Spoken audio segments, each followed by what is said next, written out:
Bring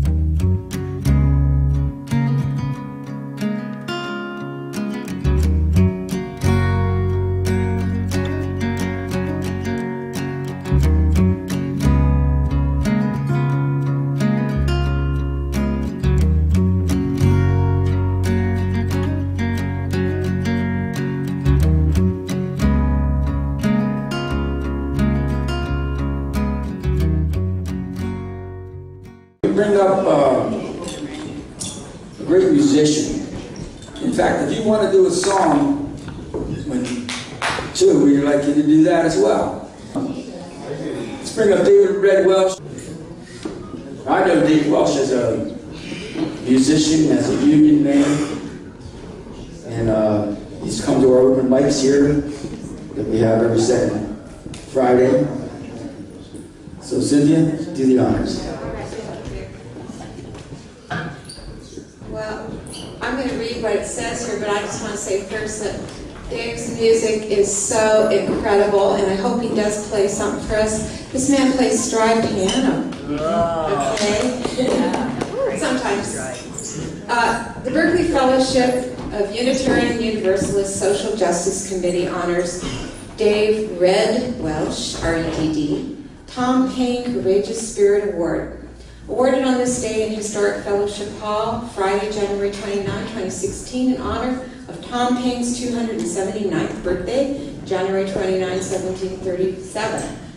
For your work for the rights of labor and the well-being of working people, as a cultural worker, musician, and composer and writer, for your solidarity with peoples of the world, especially in Haiti, Cuba, Honduras, Chiapas, Venezuela, and South America, we recognize you as being truly in the living tradition and the brilliant spirit of Tom Paine.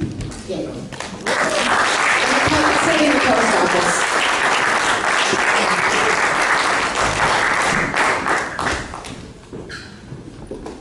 Well, this is a great honor, and you know, the Berkeley Fellowship is this kind of like it's like a fire or something like that. That it warms the community around it.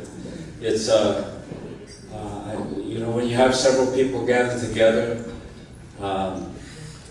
it creates something that's not present before.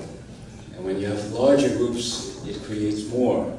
And I think the Berkeley Fellowship has really made a big influence in the city of Berkeley, and a warm place for people to repair to after the storms.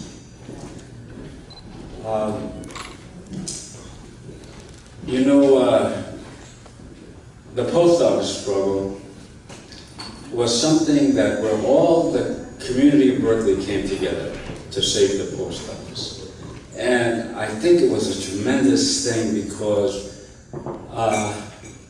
it's like people just came to it. In fact, people with very different political viewpoints were able to, even people who never talked to each other, you know, were able to unite around the struggle.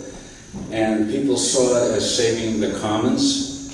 And there's a lot of people in this room that took a part, that played a big part in this, in saving the post office. And it was because everybody came together that it happened.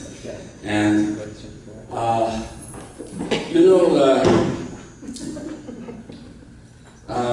I basically got my political education because I came up at the right time. I came up when there was this tremendous explosion of popular movements for black liberation and for against the war in Vietnam, and where like people were working all day, every day kind of thing.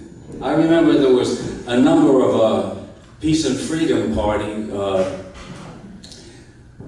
headquarters that were usually in buildings that were about to be torn down so they could get cheap rent. You know, there was this one place called 55 Colton Street in San Francisco, and I think there were 3 or 4 floors, and there were activities on all 4 floors during the week, and we had this campaign to have an alliance with the Black Panther Party.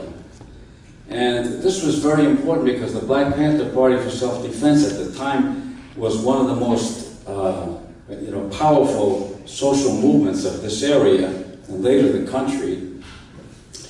And the Peace and Freedom Party voted to have an alliance with them. And this was very important, and then later a number of candidates ran on the Peace and Freedom Party ticket who were from the Black Panther Party, and which helped to expand the knowledge and build the defense of the Panther Party at the time. And by the way, let me just stop for a minute for a brief commercial, okay? I've decided to run for office. And it's not president, it's not governor, it's the Central Committee of the Peace and Freedom Party. However, I have a problem. I need to get 20 people who are registered in the Peace and Freedom Party to say that they want me, or they want to sign up to be on the Central Committee of the party. Does it matter where you're from? Like, No, you have to be from like Berkeley, Albany, or in some addresses in North Oakland. But anybody who is, it depends on where you live. If you have to live in the 5th Supervisorial District, then you can sign up. And and Marsha Feynman, who's a vice chair of the Peace and Freedom Party, is right here, and she's a star reporter, and she's got the forms right there. So,